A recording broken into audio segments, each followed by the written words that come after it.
छत्रपती संभाजीनगर विधानसभा मतदारसंघाची तयारी करणारे राजू शिंदे आपल्यासोबत आहेत। ते 7 जुलै रोजी उद्धव ठाकरे यांच्या उपस्थितीमध्ये उद्धव सेनेमध्ये सहभागी होत आहेत, प्रवेश करत आहेत। नेमकं कारण काय ते जाणून घ्यात, कारण त्यांनी तयारी सुरू केलेली आहे। तुमच्यासोबत तुम्ही आणि तुमच्यासोबत जवळपास 8-10 नगरसेवक, काही जण सांगतायत 16 नगरसेवक उद्धव सेनेमध्ये सहभागी होत आहेत, प्रवेश करत आहेत। काय नेमकं कारण आहे, किती जण आहेत? नाही, 5-6 नगरसेवक आता येतील आणि काही थोड्या दिवसांनी येतील, पण नक्की येतील। आणि भारतीय जनता पार्टी सोडण्याचं कारण वेगवेगळे आहे। भारतीय जनता पार्टी ह्या लोकसभेमध्ये इतकं प्रचंड काम करून सुद्धा आणि ही जागा शिंदे गटाने जिंकली नव्हती, म्हणजे उद्धव साहेबाच्या ज्यावेळेस खैरे साहेब जिंकली नव्हती, ही जागा तशी खाली होती, तरी ही विधानसभा लोकसभा त्यांना सोडण्यात आली। भारतीय जनता पार्टीच्या प्रत्येक कार्यकर्त्यांनी जीव लावून काम केलं, त्यांच्या ताकदीमुळं ह्या लोकसभेमध्ये विजय झाला। साधं पश्चिमच्या आमदारांनी भारतीय जनता पार्टीच्या कार्यकर्त्याचं किंवा पदाधिकाऱ्याचं आभारसुद्धा मानलं नाही किंवा भारतीय जनता पार्टीच्या कार्यकर्त्यामुळं इतके 55,000 मतदान मिळाले। आणि त्यांनी एक ट्विट केलं होतं की आम्ही मोठा भाऊ। भारतीय जनता पार्टीच्या ताकदीवर तुम्ही 7 खासदार निवडून आले आणि तुम्ही म्हणता आम्ही मोठा भाऊ। भारतीय जनता पार्टीच्या कार्यकर्त्याला हे जिव्हारी लागलेलं आहे आणि विधानसभेला सुद्धा त्यांचं जर काम करायचं असेल, येणाऱ्या प्रत्येक निवडणुकीला जर शिंदे गटाचं किंवा शिंदे सेनेचंच काम करायचं असेल तर भारतीय जनता पार्टीमध्ये राहून उपयोग काय? मग अशी जनतेची आता जनतेला कळायला लागलं की तुम्ही जे काम करताय ते शिंदे गटासाठी करताय, तुम्ही भारतीय जनता पार्टीसाठी करत नाही।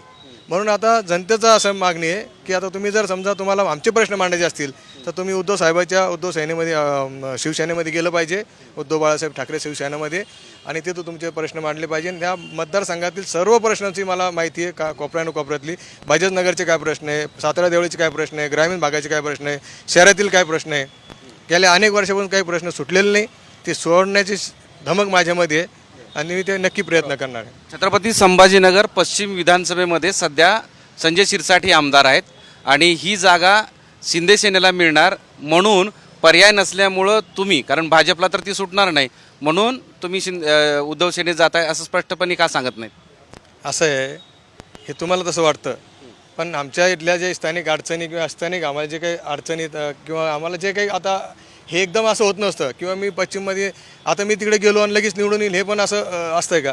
मला तिकीट दिलं पाहिजे, मला ते सगळं निवडणूक सगळ्या कार्यकर्त्यांनी ती अंगावर घेतली पाहिजे। मग शिवसेनेचे जुने पदाधिकारी असतील किंवा माझ्यासोबत आलेले असेल तेव्हा ती निवडणूक लढणार जिंकणार आहे मी। परंतु हा निर्णय घ्यायताना मी 95 पासून काम करतो आहे। मी अजून 2, 5, 10 वर्षे 15 वर्षी पण थांबलो असतो, पण थांबून उपयोग वाटत नाही, कारण की आता हे जे काही निर्णय होतात हे सुद्धा कार्यकर्त्याला पटत नाही वरचे सुद्धा, आणि स्थानिक लेवलचे नेते सुद्धा आम्हाला त्याच्यामध्ये कोणताही रिस्पॉन्स देत नाही। संजय शिरसाट यांना मोठं आव्हान असेल, वेळ ठरेल, नागरिक ठरतील, जनता सुज्ञ पश्चिम विधानसभेतली, तिथलं सर्वात जास्त जो क्लास आहे तो सुज्ञ क्लास आहे आणि ते सुज्ञ क्लासला माहिती आहे की कोणता आमदार आपण निवडून दिला पाहिजे, आपला स्थानिक दिला पाहिजे की मुंबईला राहणार दिला पाहिजे। पण एक नक्की सांगेन आपल्या माध्यमातून, ज्या दिवशी माझा प्रवेश येईल तिथला जो आमदार आहे तो आमदार गल्ली गल्लीमध्ये फिरताना तुम्हाला दिसेल। त्यासोबतच तुमच्यासोबत काही सिडकोतले, आत्ता तुम्ही ज्या भागात नगरसेवक आहात त्या भागातले सुद्धा नगरसेवक तुमच्यासोबत जाणार आहेत आणि त्याचा फटका इथे असले भाजपचे मंत्री अतुल सावे यांना सुद्धा बसणार आहे। आमची ताकद असेल तर त्यांना बसेल, नसेल तर ते बसणार नाही। त्यांना असं वाटतं आमची ताकद नाही म्हणून आम्हाला आता कोणी संपर्क साधला नाही, आणि माझा फक्त पूर्वमध्येच नाही, माझा फटका 3-4 विधानसभेमध्ये बसू शकतो हे त्यांना पण माहिती आहे। मग एकीकडे तुम्ही असं म्हणताय की शिवसेना मोठा भाऊ म्हणून अन्याय करते, पण इथं भाजपची मंत्री असताना सुद्धा, आमदार असताना सुद्धा तुम्ही त्यांच्याही विरोधात जाताय। नाही, विरोधात जायचं, मी ओव्हरऑल शहरातलं बोलतोय।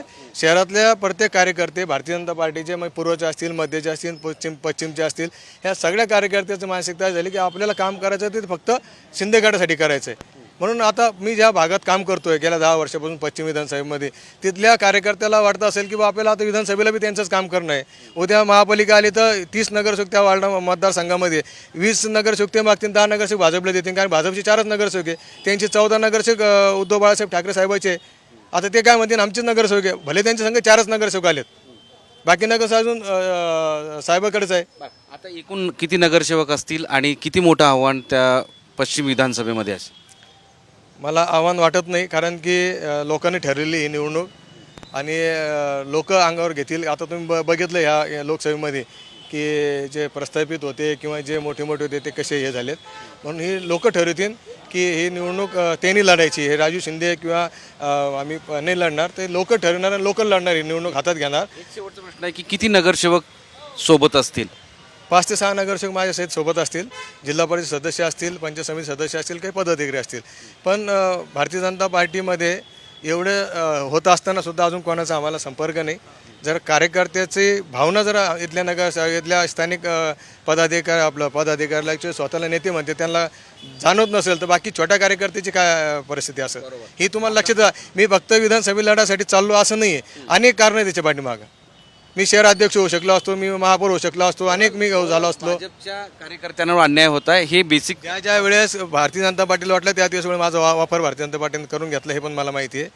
मग तुम्हालाही पण त्याच्यात माहिती आहे की मी आता अन्याय पण झाला. नाही, आता ते जनता ठरवेल माझ्यावर अन्याय झाला की नाही, माझे कार्यकर्ते मित्र ठरवतील अन्याय झाला की नाही झाला. एकूणच इथे शिंदे सेना आणि भाजपमधल्या नेत्यांचा कार्यकर्त्यांचा प्रत्यक्ष जरी एकमेकांच्या समोर वादविवाद नसला तरी सुप्त एक वाद आहे. आणि सगळ्यात महत्त्वाचं म्हणजे आता राजू शिंदे असं सांगतायत की 5-6 नगरसेवक, पण माझ्याकडे जी माहिती आहे, आपल्याकडे जी माहिती आहे, जवळपास 16हून अधिक नगरसेवक त्यांच्यासोबत भविष्यात असू शकतात. आणि त्यामुळं पश्चिम विधानसभा मतदारसंघामध्ये शिंदे सेनेलाही फटका बसू शकतो आणि सोबतच छत्रपती संभाजीनगर पूर्वमध्ये अतुल सावे यांनासुद्धा फटका बसू शकतो. त्यामुळं राजू शिंदे यांची पुढचं पाऊल काय असेल हे पाहणं महत्त्वाचं असेल. मोहम्मद इरफानचा माधव सावरगावे, साम TV, छत्रपती संभाजीनगर.